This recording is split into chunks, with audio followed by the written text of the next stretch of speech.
no Tribunal da Fala. Mais uma obra, uma grande obra, já inclusive de sucesso, porque ela teve uma primeira edição em outra editora e agora pela Astra Editora, sua própria editora. Sim. Eu queria que você falasse sobre esse livro, não é? Desde a sua primeira edição, qual foi a ideia, qual foi o motivo, não é, de você escrever sobre um livro que é ligado ao direito, que é uma das suas formações, não é?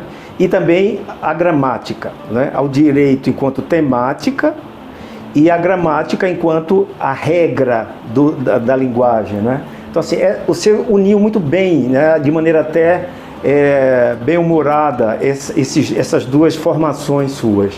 Fala um pouquinho sobre o motivo que levou a escrever, já que você vem do direito também. Sim, eu vou até aproveitar e mostrar aqui o livro. E o título, A Fala do Tribunal, no Tribunal da Fala, resume muito bem o que você acabou de pontuar. A minha formação jurídica e também a minha especialização em língua portuguesa me fizeram ter a habilidade e também a curiosidade de juntar esses saberes, de fazer a ponte, e que é algo natural, porque o operador do direito, o profissional do direito, ele tem como ferramenta a língua portuguesa. Aliás, todos nós usamos a língua portuguesa para tudo que nós façamos, embora hoje tenhamos uma profusão de termos, estrangeirismos, no mundo corporativo está dominando. Bom, mas para o profissional do direito, a língua portuguesa é o seu instrumental. E o que acontece? A gente sabe que a língua não se resume à variante culta. Porém, o profissional do direito, apesar de toda a tecnologia que a gente tem, nós estamos vivendo na era digital, a inteligência artificial, existem peças processuais em que os advogados usam o QR Code. Apesar de tudo isso, não podemos esquecer que é a língua portuguesa, na sua variante culta, a norma padrão que deve ser utilizada. E aí, respondendo à tua pergunta em relação a como surgiu o livro, já falei um pouco da formação e o contexto, pandemia. Então, durante a pandemia, numa época que até, assim, é ruim lembrar, né? Nós ficamos presos em casa e as redes sociais, as pessoas usavam as redes sociais para poder desabafar, falar, trabalhar. E os profissionais passaram a fazer as lives. Uhum. O profissional do direito começou, então, a usar muito a rede social usando as lives, ou vender seu serviço, a obra, um curso. E a fala ficou muito em evidência. A fala ficou muito em evidência. E aí o título, A Fala do Tribunal, que eu quero dizer, a fala daqueles, não só do tribunal. Isso não é uma fala processual. O livro, ele trata da redação, vamos dizer assim, do texto não escrito, ou seja, da fala. Da oralidade. A palavra, existe a palavra escrita e a palavra falada. É da oralidade, na prática do direito. Então, a fala do tribunal, querendo dizer que não é só o magistrado, o tribunal, mas todos os agentes do direito. No tribunal da fala, qual é o tribunal da fala? A gramática normativa. Da norma culta. Isso. Então, a fala em evidência. Porque é muito interessante. As pessoas, sobretudo na pandemia, que usavam muito a rede social, muito mais que agora, ou não, né? Porque são tantas redes sociais que surgem, mas aquelas mais conhecidas, como Instagram, Facebook, sobretudo Instagram, que tem um formato de vídeo, não é? o que que acontece? As pessoas ficam preocupadas com aparência, com paleta de cores, com cursos de oratória, como se portar, como falar, como impostar a voz, mas o básico, que é o essencial, é como usar a língua portuguesa, como se comunicar de forma correta. Porque sim, existe um certo e um errado do ponto de vista da norma culta, tá? Norma padrão, que é a que deve ser utilizada pelos profissionais. A relação profissional é uma relação formal, tirando algumas exceções de profissionais da área artística, mas para o direito, que tem muito a formalidade, Durante o exercício. Durante o exercício, o profissional do direito, seja numa sustentação oral, nas audiências que são feitas, isso ficou, né? A pandemia passou, mas as audiências, algumas ou a maioria, são feitas, né? Em videoconferência. Videoconferência. Então fica em evidência. Você imagine Você acompanhou isso? Sim. Imagine um erro... Qual foi a sua primeira impressão? Seu sentimento? E eu estava quieta, sem pensar, sem pretensão de escrever sobre isso.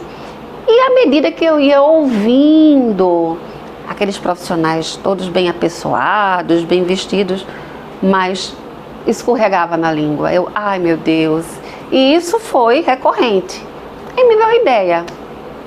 Me veio o título, me veio a ideia. E o que que eu fiz, Ronaldo? Os erros mais recorrentes. Por exemplo, e aqui eu vou antecipar um pouco do que o leitor vai encontrar no livro. Existe o nosso alfabeto, o nosso idioma, não existe uma correspondência entre o som e a letra.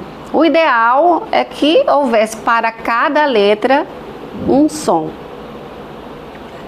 Só que existem, por exemplo, uma letra que tem vários sons. O ideal, você fala... O ideal é que a letra S só houvesse o som de S, não houvesse o som de Z. Mas não é uma riqueza quando ele se torna plural? O melhor para o falante. Para o falante, O melhor para o falante. Porque a ortografia, na verdade, você teria que... Por que que a palavra se escreve... Ortograficamente isso é um inferno, né? Imagina também um estrangeiro. Então, cada língua, ela tem as suas especificidades, né? Cada idioma tem... Existe um alfabeto fonético internacional, que é justamente com esse alfabeto você sabe pronunciar a palavra porque é pelo som. E aqui para nós é algo muito chato de você estudar e acompanhar isso. É, né? Acompanhar. Numa linguagem coloquial, normal, que se fale de um jeito não tão cuidadoso. Mas você pode até falar como a maioria fala, porque é tão interessante o correto, a pronúncia correta de uma palavra. Ainda que seja coloquial, né? Parece que está errado. Exemplo, você sabia que a palavra, eu escuto muito gente falar subsídio em telejornais, os repórteres... É muito comum. Subsídio, não é subsídio. Economistas quase em peso. É subsídio. Se a gente for prestar atenção à palavra, por exemplo, subsolo. Você fala subsolo? Não, você fala subsídio. Subsidiar. E no livro eu pego as palavras correntes no meio jurídico, frequentes e mais problemáticas, e faço uma brincadeira. É isso que eu queria chegar. O teu texto, ele é delicioso, né? Ele tem uma forma natural até de apresentar a norma culta de uma forma muito orgânica, né? Qual foi a receptividade no meio jurídico, né? Ou seja, nesses vários agentes? Esse livro, nas primeiras edições, ele já teve um sucesso de vendas, né? E a Astra agora tem a honra de publicar uma nova edição dele. Mas como é que foi a receptividade logo que foi lançado o livro? É o seguinte, algumas pessoas expuseram assim, nossa, eu achava que sabia.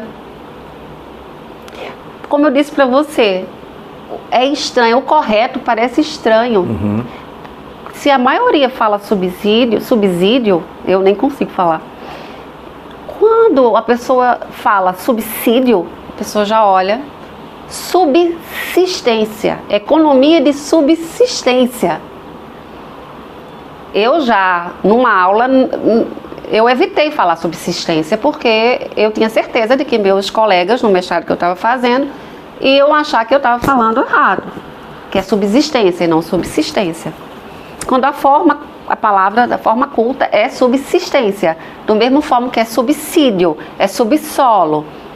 Se bem que, aí eu vou falar um pouco, adiantar, qual o norte para a norma culta em relação à correção da fala? É o vocabulário ortográfico da língua portuguesa, tido por Volpe. Alguns falam Volpe. E no vocabulário ortográfico da língua portuguesa está lá dizendo como a palavra deve ser pronunciada. Subsistência era só subsistência, mas a língua é viva, os falantes cada vez mais falando subsistência, a ponto de o estranhamento ser total, de quase ninguém falar subsistência. E então o vocabulário incorporou a forma subsistência. Neste livro aqui, sempre eu estou fazendo a demonstração. Olha, não é fulano ou cicrano, é o vocabulário ortográfico da língua portuguesa, que é feito pela Academia Brasileira de Letras, né, que diz como a palavra deve ser pronunciada. Certo. Porque os dicionários, tem gente que vai para dicionário. Dicionário, ele apenas registra ali o vocábulo, a palavra. E o significado próprio, a etimologia. Alguns têm por extensão, o significado coloquial. Sim. Né?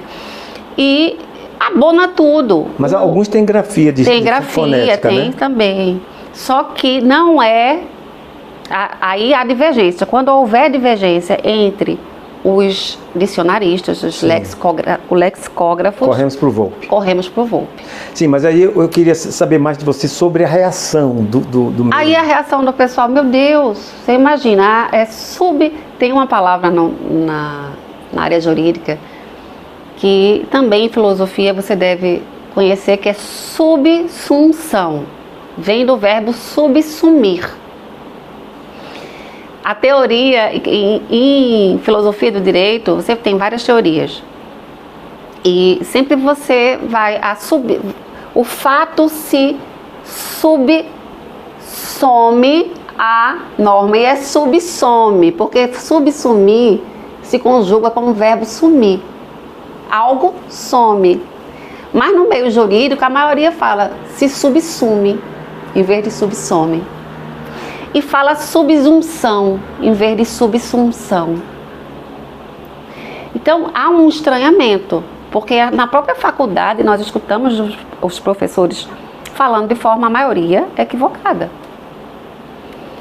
E cada capítulo, que são pequenos capítulos, eu pego uma palavra, por exemplo, essa, subsunção, que é da área jurídica. E aí vou e explico por que tem um som do S e não um som do Z. Aí vem a fonologia, que é a parte, quem pega uma gramática, quem estudou por gramática, né? Porque nós estudamos por gramática. Hoje em dia, nas escolas, não se estuda gramática. Eu queria contemporaneizar essa questão toda da modernização da linguagem em detrimento da norma culta, né? Você acha, existe uma tendência ao professor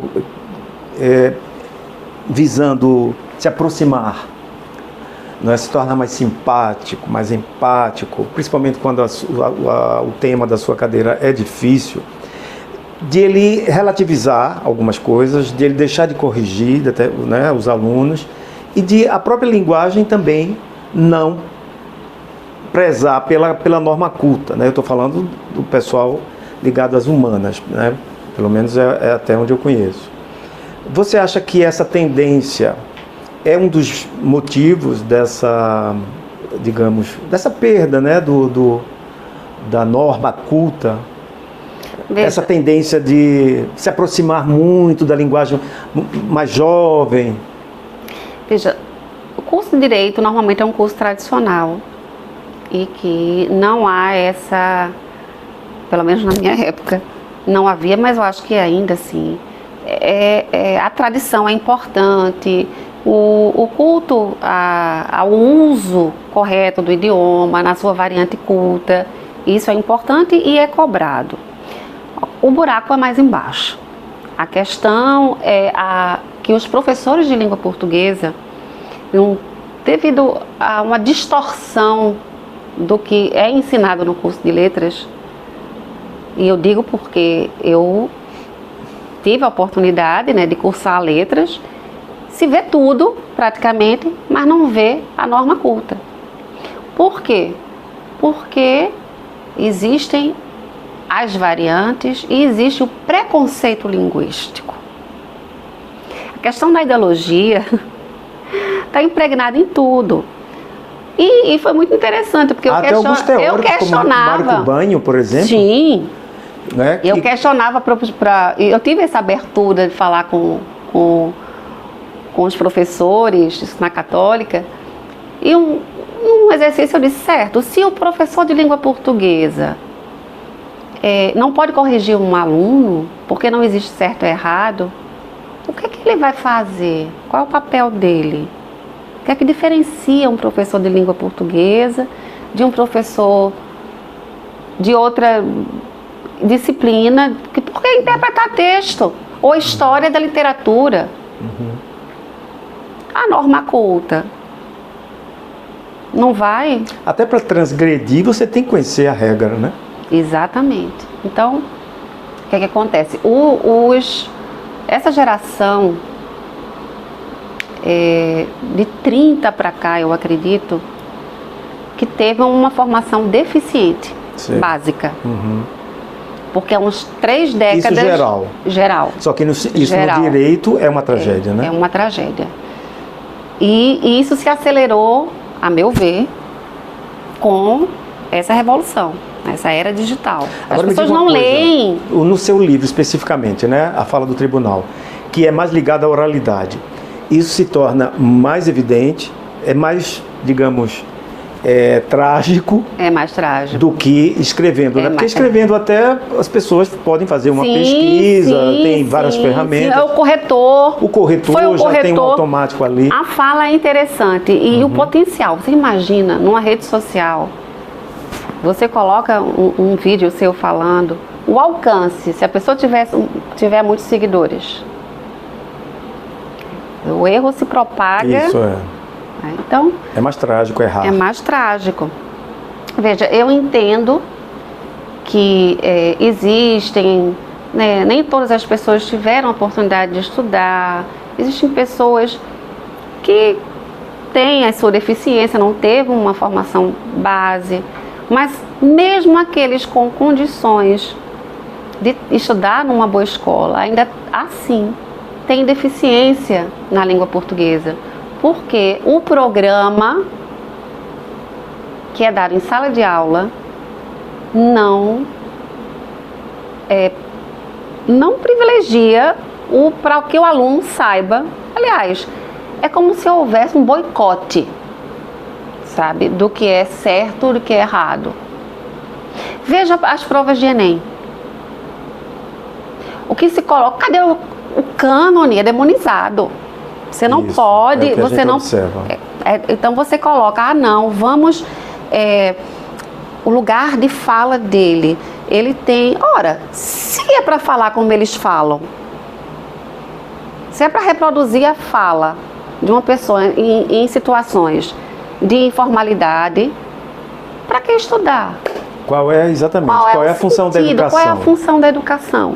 Isso em qualquer das áreas, né? Em qualquer das áreas. Tem aqui na introdução do livro, eu falo muito de adequação. E você bem colocou, é preciso conhecer para transgredir. Para transgredir e para adequar. Eu estou aqui falando com você agora, estou adequando a minha fala com você para uma entrevista que eu sei que vai ser veiculada, vai ser gravada. Então, da mesma forma que eu estou aqui, vestida de maneira apropriada, a língua, a fala tem que estar apropriada aos contextos. Isso é até uma questão de respeito ao espectador, mas ao aluno. Falta hoje bom senso. E respeito, eu acredito. E respeito. E respeito. É preciso que a gente... Agora, sabe o que acontece? Existe todo um discurso muito bonito em relação a... Não, vamos reconhecer que a norma culta, ela é só acessível para poucos. Vamos entender que a língua portuguesa também é a fala das pessoas que não tiveram condições, que não tiveram estudo, certo? Mas o que se exige dessas pessoas quando elas querem ingressar, seja numa faculdade, por meio de prova de vestibular? É uma redação. Nessa redação tem um corretor. Ele vai corrigir o quê? Ele vai considerar um erro ele como vai correto? Ele vai relativizar isso? Isso é uma incongruência, então, né? É uma incongruência. Da ideologia. E é uma perversidade, porque o aluno... E isso aumenta a diferença entre aquele que tem condição de pagar um cursinho, um professor bom de redação, e aquele que não tem. Sabe? Porque no colégio existe a deficiência, ele vai em busca de um professor de redação para poder suprir essa deficiência que o outro não tem condição. Então, eu acho isso uma falta de respeito e ao contrário, muito ao contrário do que se prega, esses professores, digamos assim, mais ideológicos, ao invés de estar ajudando, eles estão prejudicando o aluno. Se eu puder fazer um paralelo com os esportes, será que um professor que é condescendente com a preguiça de um atleta vai prepará-lo para vencer uma maratona? Isso a gente pode fazer um paralelo com qualquer tipo de saber, não é? Claro. E na área jurídica, é hipocrisia. Você imagine, uma pessoa, um advogado, muito bem vestido, com a sua caneta Montblanc, com o seu escritório, vai falar com você e diga, possa ser que você emenda um possa ser ou fala que é advogado. Sobre a palavra, sobre a pronúncia, advogado. Tem até um capítulo do livro sobre isso. O erro de pronúncia, a gente chama erro de prosódia quando a gente não sabe qual é a sílaba tônica da palavra. Exemplo, a tal da rubrica. O senhor pode dar uma rúbrica aqui, escuto direto. Eu fico, ai meu Deus, corrijo ou não corrijo? Rubrica. Quando a pessoa pronuncia rúbrica em vez de rubrica, está cometendo um erro de prosódia ou silabada, que a gente chama. Silabada, já ouvi silabada. Falar. Só que em relação ao advogado, está cometendo um erro que a gente chama de ortoépia ou ortoepia. Por quê? A pessoa acresce um fonema que não existe, com o som de E. Na verdade é AD, esse som de E, a pessoa acresceu, colocou, ele não existe na palavra. Como quem diz pneu, em vez de pneu. né? Bom, só que algumas palavras, quando pronunciadas de forma errada, choca mais, sobretudo na área tão formal como a área jurídica. E a gente sabe que as pessoas normalmente que não tiveram condição, informação, é que costuma cometer esses erros de pronúncia. Tanto silabada quanto mendigo, né, salsicha, iogurte, são exemplos corriqueiros que uma pessoa, a não ser que tenha algum problema na fala. Sim. É possível que essa pessoa... mas aí é um problema uma na fala, uma deficiência. específica. Mas a gente percebe que em determinado meio, que normalmente é que tem pouca instrução, é que fala dessa forma. E algumas palavras, parece que elas... a forma errada de pronunciar cria vida própria, né? Que cria vida própria, né? A tal da salsichinha, eu nem sei como é que eles... E assim, é o mais difícil. É o mais difícil. Tauba é mais difícil falar. De tirar o Álvaro. Então, eu me lembro muito dessa música. Mas pronto, você tocou num exemplo. Galfo.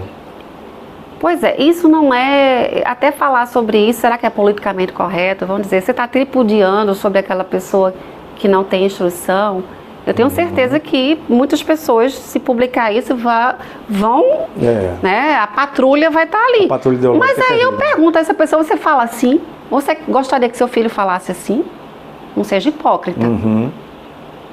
Ele defendeu uma tese, defendeu um TCC. Defenda dessa forma. Vai usar essa linguagem? Vai usar essa linguagem, não.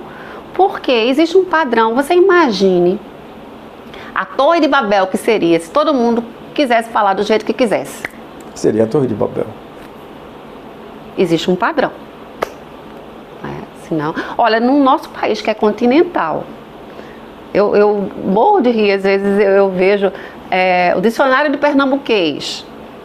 E quando para entender o que a gente fala aqui, uma pessoa do sul, a gente já tem dificuldade, e existe um padrão, porque estamos longe desse padrão. Esse padrão, ele não é mais estimulado, ele é demonizado.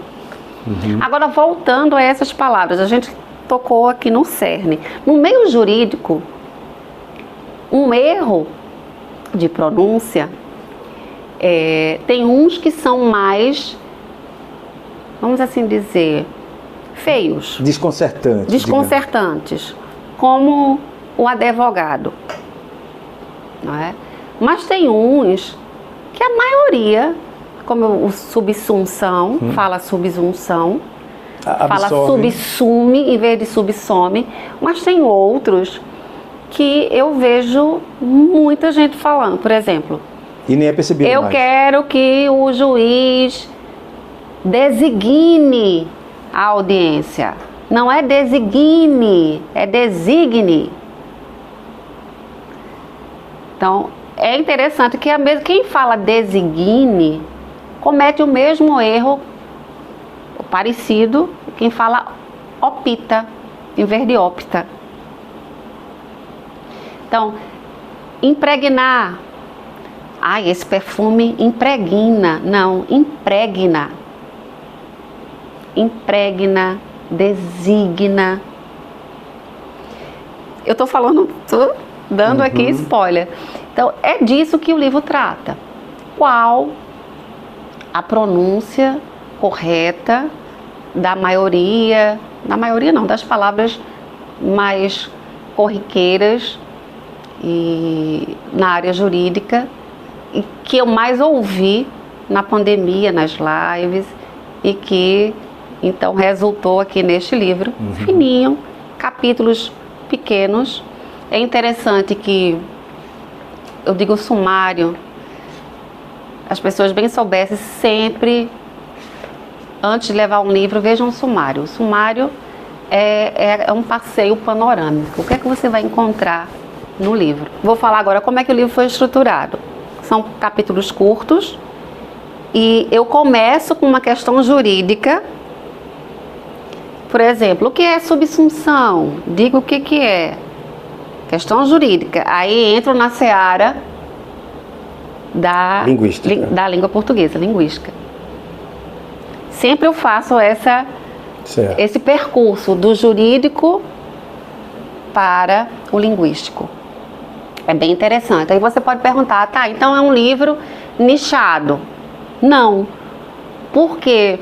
É isso que eu ia entrar. Também outros profissionais, não só o profissional do direito, mas outros profissionais encontrarão aqui, porque são palavras que são mais utilizadas na área jurídica, mas também são utilizadas num contexto... Na comunicação oral. E até às vezes com outro sentido. Mas a pronúncia é a mesma. Não dá para você falar numa audiência, eu quero que o juiz, Vossa Excelência, designe, e falar em casa, né, o perfume é ruim, impregna. Não, você, uma vez sabendo que o correto é impregna, você vai usar corretamente a palavra, ou então substitua por outro, cheira ruim, é ruim, mas você não vai falar de forma errada. Você, assim, em relação ao nicho, embora o livro ele ultrapassa o tribunal, né? Mas você fez uma escolha, né, por esse nicho, por ter a formação de direito? Sim. Ou porque é justamente no exercício, né, da oralidade ali, nessa profissão, isso é mais deficitário, ou é mais urgente, digamos assim, é mais exigente? Não, a urgência é em todas as áreas. Infelizmente, a gente vê esse desconhecimento, esse desleixo com o nosso idioma, sabe? É em todas as áreas. Como eu tenho formação jurídica, claro que a minha área veio a calhar. Mas, assim, repito, na área jurídica, você quer uma profissão muito formal. Não dá para você ter até... Não cabe gíria. Um profissional do direito, ele vai, seja numa audiência, seja até próprio com seus clientes, ele tem que primar pelo uso correto do idioma, pela variante culta, que é a que deve ser prestigiada, que é a que deve ser utilizada. Você tem ideia... E a hipocrisia falar de forma diferente, tá? Sim.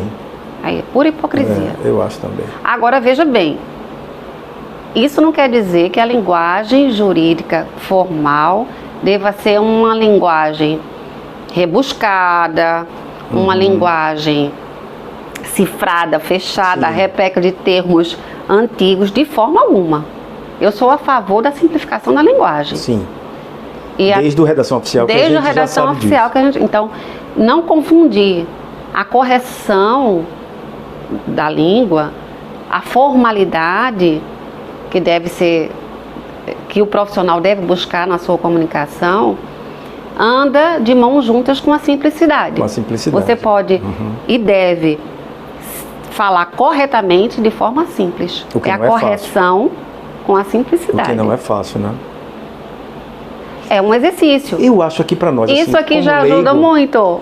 Como leigo, às vezes eu acho que nem mesmo os agentes do direito num tribunal, quando se está lendo uma peça, principalmente não vou dar nomes, mas no STF, em algumas das audiências públicas, quando um dos ministros começou a ler, e foi uma defesa de um voto de 2 horas, né? E eu acompanhei alguns, mas ele era tão rebuscado, o juridiquês, vamos colocar assim, era tão pesado, tão cifrado, como você mesmo coloca, que era quase uma linguagem hermética, e havia um desconforto, não é? Isso inclusive eu estou citando porque gerou muita polêmica, né? Porque já que era uma audiência pública, já que se tinha uma filmagem, tem uma TV, né? Que filma aquilo e que divulga aquilo, para que realmente o direito, a justiça brasileira atinja a população, não significa que vai baixar, digamos, o nível, mas que é preciso interpretar um pouco, né? Evitar algumas palavras até Eu acho que anacrônicas, talvez. Sim, a Você própria concorda palavra com isso? anacrônica é anacrônica, já percebeu? É Se mesmo, você, já. a própria palavra anacrônica é anacrônica, tem gente que não sabe o Que que é não anacrônica. sabe o que é, né? Às vezes eu vivo num dilema de dizer, meu Deus, eu tenho que baixar tanto para poder se entender. É uma questão. Até que ponto Isso é um a exercício, comunicação né? é um exercício. Você precisa, já disse antes, olha, não é coerente você sabendo o que é correto, você falar errado. Mesmo em situações mais informais. Você, o que você faz? Substitui a palavra. Se vai soar estranho, Sim. que não devia soar, se vai soar, você substitui. É uma questão até de gentileza, né? Às vezes é um malabarismo que eu faço, sabe? Sim. Porque eu me recuso a falar de forma errada. Sim, eu claro. não vejo...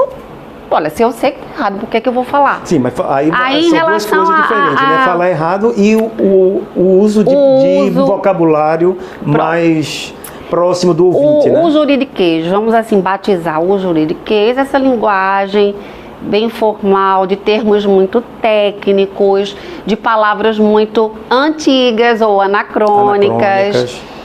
Isso daí não é desejável. Por quê?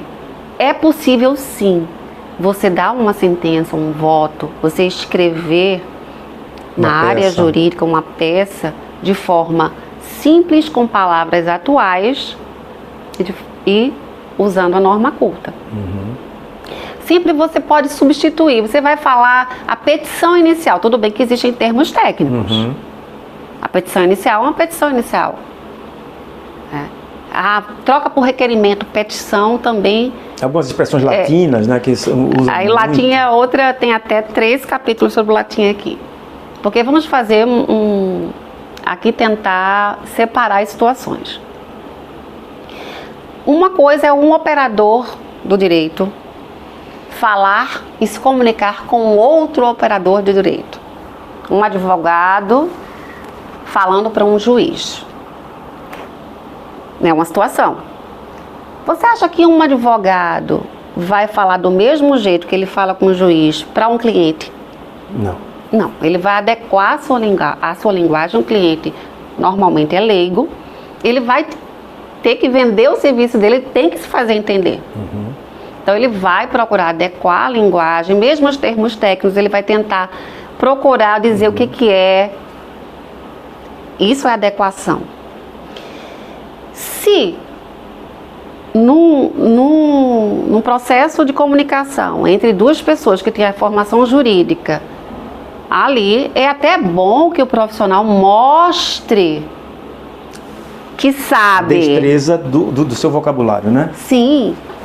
E, vamos demonizar o latim, falar de jeito nenhum. Não, não é assim. Primeiro que é impossível. Existem palavras que já, em latim, que são consagradas na área jurídica. Então, a evolução do direito Sim. é muito no direito romano, a evolução da língua. É claro. Por exemplo, como não, o advogado não quer falar de jeito nenhum latim. É possível? Não. Não, não é. Porque existem peças processuais, existem condições de remédios jurídicos, o habeas corpus. Ele vai ter que pedir um habeas corpus, está em latim. Alguns instrumentos têm um nome em latim. Você vai citar um dispositivo legal que está ali.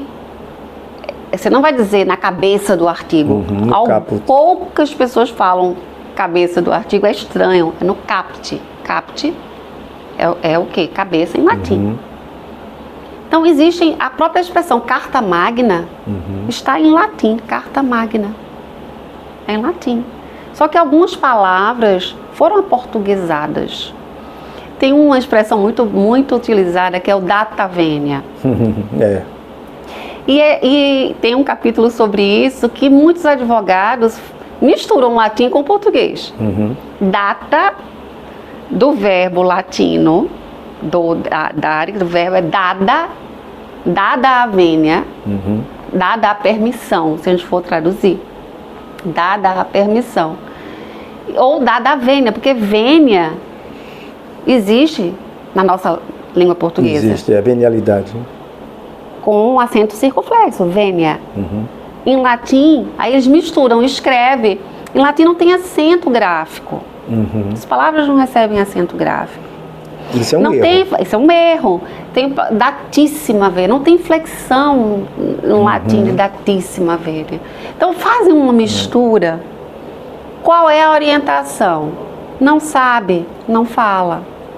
Se você teve uma formação jurídica e tem propriedade, sabe que aquele termo, aquela expressão, né?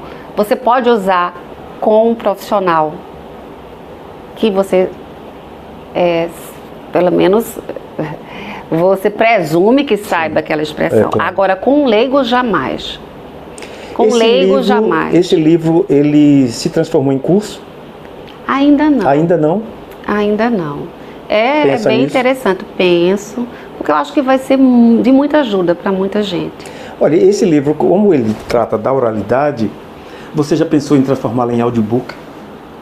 Difícil. Difícil por quê? Porque o que é que acontece? Este livro, embora eu seja professora de língua portuguesa, da parte de gramática, eu não me senti em condições de falar sobre a ciência da linguagem. E eu contratei a consultoria de um cientista da linguagem, né, de um linguista, para fazer as notações. Porque uma coisa eu escrever que a palavra, essa expressão não é assim, se escreve assim. Ao dizer a palavra se pronuncia assim, eu estou falando do plano do som e não da letra. Como ela deve soar. Sim. Eu estou falando de fonemas. Fonema que tem notação. Falei que tem um alfabeto fonético internacional. Existem os fonemas, existe a fonologia e existe a fonética. E existem notações específicas. E um audiobook não tem como. E um audiobook não teria como, né? Dizer barra, a letra, barra, não vejo como funcionaria da forma que o livro foi estruturado. Agora vejo assim, tranquilamente um curso,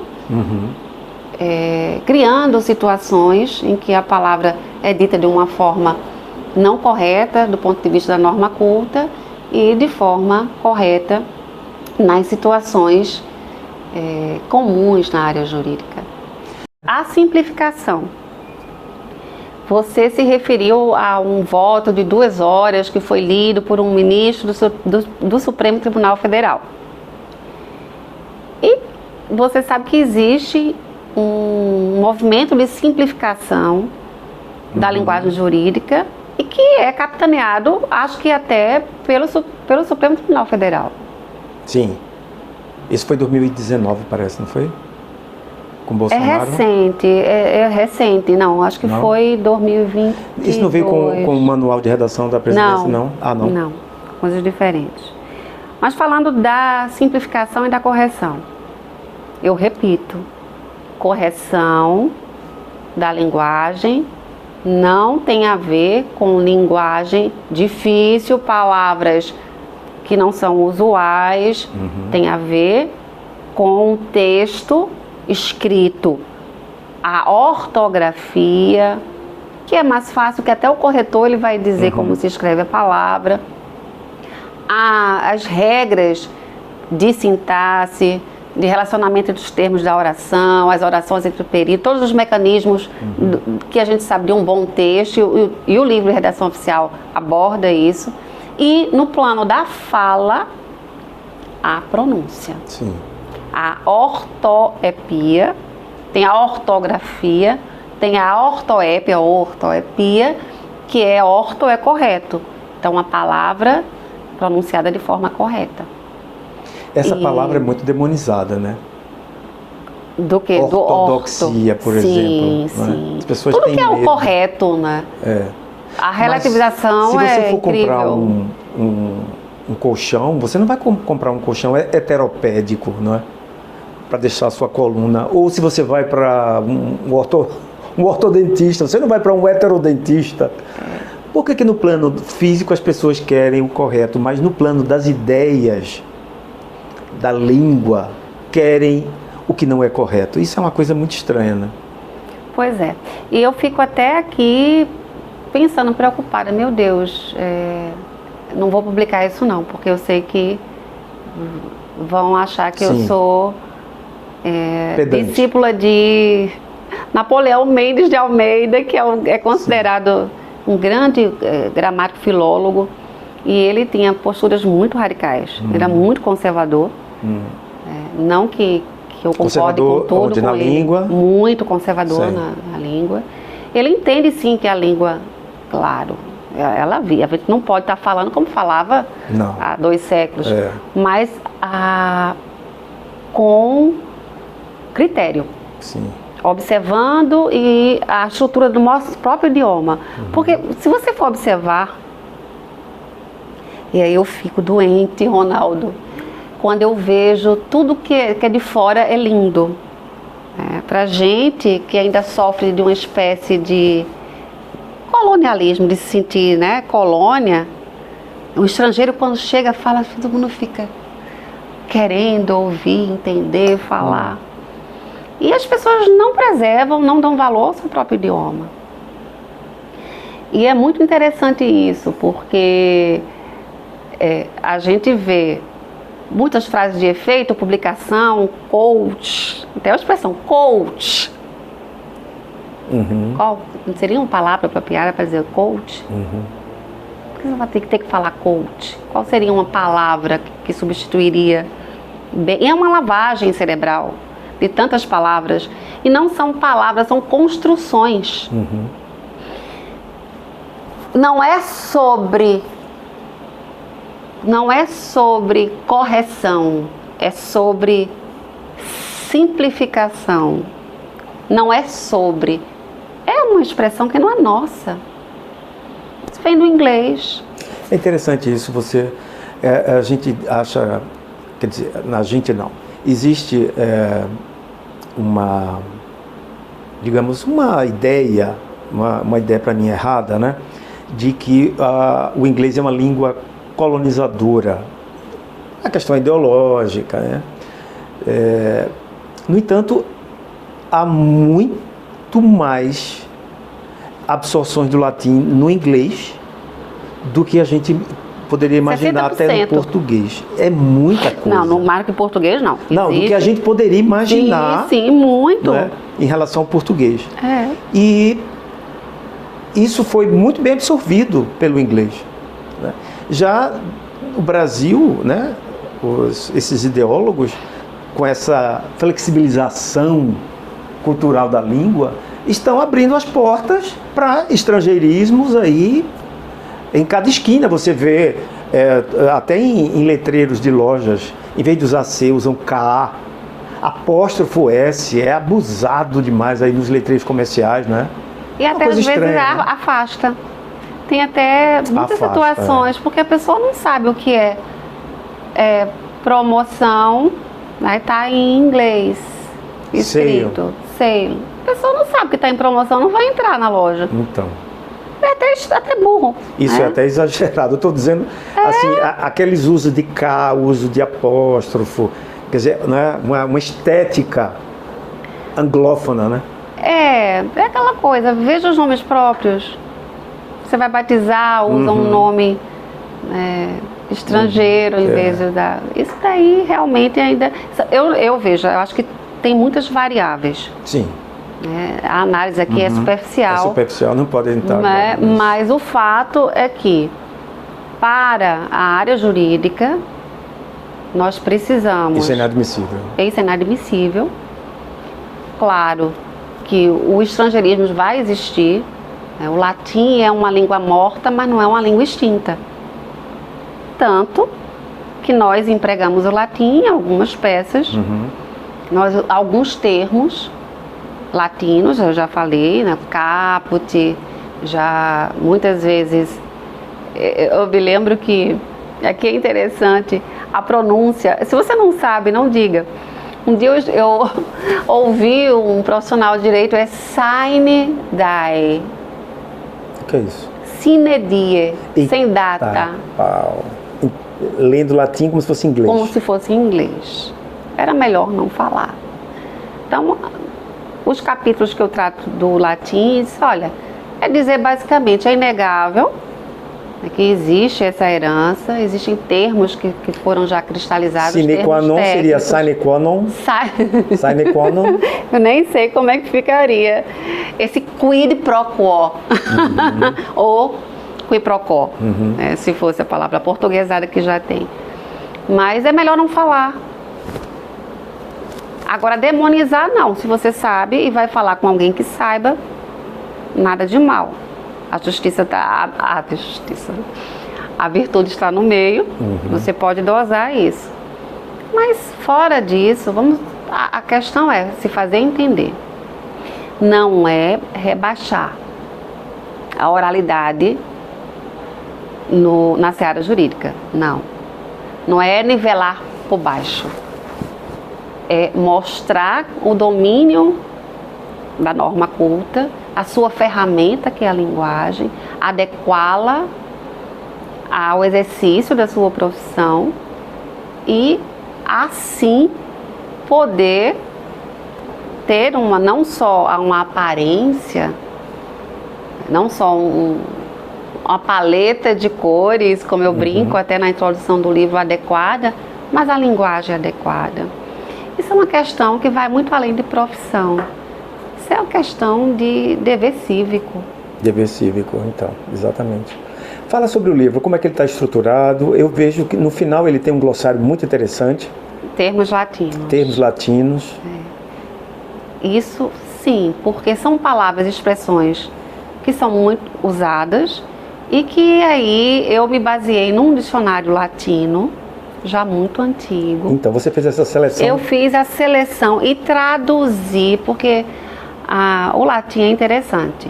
A escrita é mais fácil. Agora, a oralidade se complica porque existem três formas de pronúncia do latim. Existe o latim que é utilizado nas missas, o eclesiástico. Então, tem as suas particularidades.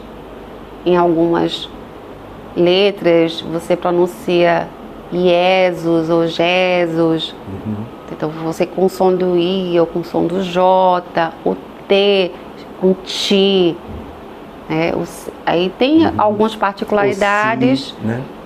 Cícero, Cícero. Tem a pronúncia eclesiástica. Tem a reconstituída, que os alemães utilizam, que eles procuraram reconstituir a pronúncia mesmo na época do latim, quando falado, que seria o mais próximo. Também tem suas particularidades e tem a pronúncia aportuguesada, que é utilizada na área jurídica. E aí eu privilegiei, e olha, já que é falando, a fala do tribunal é privilégio e não privilégio, já aproveitando do que o livro trata. Então, eu privilegiei essa variante, que é a portuguesada. Fiz as substituições do autor, que usou a eclesiástica, para a portuguesada. Isso é a última parte do livro. É, a última parte do livro. Se a pessoa quiser usar uma expressão latina, que use, sem cometer latinório. Latinório. Que é a palavra que até os dicionários trazem, latinório, você vai encontrar. Que é a pessoa que usa em excesso o latim ou emprega mal o latim, comete o latinório. O laticídio. Gostei do laticídio. Pois é. Tem algo, é bem interessante. É um livro leve, como você notou. É, muito leve, muito orgânico. Em uma tarde muito, você lê. É uma linguagem natural, eu diria. Natural. Mas assim, não superficial. Mesmo sendo numa área tão, digamos, formal, mas o seu livro traz, assim, aquela sensação de que há uma naturalidade nessa linguagem também, que a gente tem, por preconceito, não é, uma visão oposta até. A gente identifica, eu digo o cidadão comum, né, identifica na linguagem jurídica uma formalidade estranha, não é? Olímpica, digamos assim. Mas no seu livro isso é desfeito. Isso é que muito adianta bom. uma pessoa estar falando de forma empolada E não é ouvida, não é entendida. Não, ou usando palavras difíceis, construções antigas. Rebuscadas. E quando for ler o voto, impugna. Ele escreveu um monte de coisas, então aí realmente Que destrói tudo. destrói ali. tudo ali. Tem de haver uma... É interessante, porque tem um fator, Ronaldo, que eu acho que esse livro vai ajudar muito. Porque, diferentemente da escrita, quando uma pessoa escreve, você sabe que há diferenças, né? A escrita ela é artificial. A pessoa para, ou deveria parar, para pensar antes de escrever. Sim, sim. Pressupõe que ela parou, escolheu, teve toda uma seleção. É mais fácil acertar escrevendo E do que falando, né? E é mais fácil você corrigir um texto escrito. Basta ver comentário na internet, né? Quando a pessoa sem muita vergonha, mas uma palavra dada... Mas aí é difícil você corrigir. Existe o muito difícil. constrangimento. É verdade. Quem nunca passou numa reunião com um colega de trabalho? Eu já fui muito constrangido por uma palavra que eu dei logo no início de uma palestra. De pronto, acabou a palestra inteira. Eu disse uma palavra que nem existia. Não sei por que eu fiz isso naquele momento. Mas será que as pessoas notaram? Eu identifiquei e travei um pouco no início. Pois é, esse livro ele vai ajudar muito, porque aqui a pessoa vai ler, se comete um erro de pronúncia, vai deixar... Ele realmente capacita esse livro. Capacita. Porque quantas e quantas pessoas falam errado, até no trabalho, e aí errado, repito, de uma forma inadequada em relação à norma culta. Difícil para falar errado. Fala errado, poxa. Fala errado. Em relação à norma culta, você está num trabalho, você tem que mostrar que conhece. Você fez um concurso, sobretudo no serviço público. Teve prova de língua portuguesa, ou deveria ter. Foi exigido isso de você. E agora a gente fica cheio de dedo para dizer que está certo, que está errado. Fala errado e você não pode corrigir. É um constrangimento. É um constrangimento que eu queria até tocar nesse assunto, que é um assunto que perpassa pela redação oficial moderna, porque nós somos funcionários públicos. Eu me senti constrangido em alguns momentos, na minha vivência com colegas, outros funcionários públicos, quando eu vi que determinados e-mails eram muito mal escritos, não só mal escritos, mas errados, palavras erradas, e também no estilo, na informalidade excessiva, né, daquele e-mail solicitando um serviço, qualquer coisa assim. E eu me senti constrangido. É interessante esse constrangimento, né? Quer dizer, você que preza pelo bom serviço, termina se tolhendo. Você não consegue corrigir um amigo, um colega, né? E passa a ser, inclusive, mal olhado, né? Se você tem essa postura, digamos que correta, né? Sem medo de usar a palavra correta. Veja a que ponto. Fica muito difícil, porque existe o constrangimento, as pessoas, claro que ninguém é perfeito. Ninguém professor de português erra. Sim. De vez em quando. Não se trata de não errar, não mas se de trata de tentar não acertar. errar, de tentar acertar. E seria muito. Eu gostaria muito que alguém chegasse, olha, não é assim, é assado. Eu também prefiro. Existem formas e formas do que eu estar repetindo, achando que estou falando corretamente, e estou ali repetindo aquilo ali, e muitas vezes sendo mal vista em determinadas reuniões, ou na área jurídica, você com seu cliente, ou numa audiência, ou gravando algo para dar publicidade. e cometendo os erros se ele de ler ortoépias. a fala do tribunal no Tribunal da Fala, não tem como Já errar. vai ajudar bastante, não é? Ele está sendo vendido pela Astra, astraeditora.com.br. Está em pré-venda. Uhum. Aqui então está com desconto. Está com desconto, 20% de desconto. Corre lá, já adquira o seu. Eu tenho certeza de que você vai gostar muito. Além de gostar muito, vai ser muito útil. Tatiana, muito obrigado. Parabéns por mais um sucesso, com certeza. E a Astra agradece. Eu que agradeço.